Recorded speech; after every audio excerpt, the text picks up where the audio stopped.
حضور نے فرمایا اذا ساعت کا سیئتک وسرت کا حسرتک فانت مومن، جب کوئی نیک کام کر کے تمہیں خوشی ہو، کوئی برا کام تم سے ہو جائے سردت، تو تمہیں رنج افسوس ہو، تو یہ علامت ہے کہ تم مومن ہو۔ تو اس طریقے سے اگر تو یہ پوری زندگی پر پھیلی ہوئی بات ہو، دین کے ساتھ آپ کی غیرت اور حمیت اور جذباتی وابستگی اس درجے کو پہنچ جائے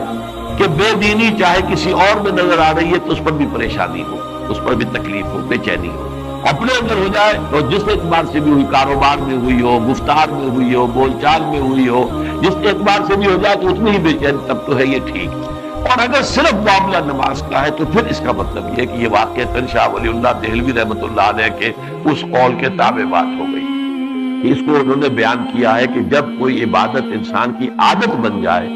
تو پھر اس کے اندر وہ پھر تاثیر نہیں رہتی جو پہلے تھی۔ واللہ عالم۔